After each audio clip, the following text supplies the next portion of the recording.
Ang batang na-adik sa Roblox.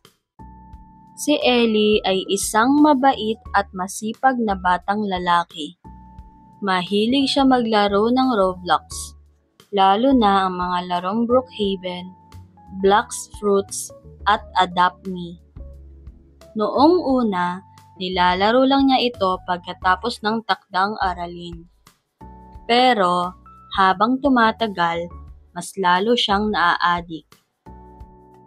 Pag-uwi galing eskwela, hindi na siya kumakain o nag-aaral. Diretso agad siya sa cellphone. "Mamaya na yan, ma. Isang round lang." Hindi niya namalayang lumipas na ang oras, 10:00 na ng gabi, gising pa rin siya. Kinabukasan, antok na antok siya sa klase. Hindi na siya nakakasagot sa recitation at bumababa na ang mga grado niya.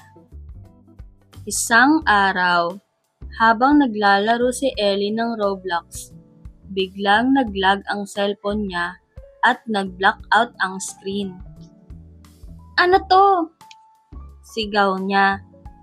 Biglang lumitaw ang mukha ng kanyang ina, hawak ang cellphone. "Ellie, sapat na. Hindi mo na nagagawa ang mga dapat mong unahin." Naluha si Ellie. Noon lang niya napansin na hindi na siya nakakalaro sa labas kasama ang mga kaibigan niya. Namiss niya ang pagtawa, ang habulan, at ang pakikipaglaro sa totoong buhay. Kaya simula noon, tinuruan niya ang sarili na maglaro lang sa tamang oras. Ginamit niya ang Roblox bilang reward pagkatapos mag-aral. At nang bumalik ang mga mataas niyang grado, mas naging masaya siya sa laro at sa tunay na buhay. Aral ng kwento. Ang laro ay masaya kung may limitasyon.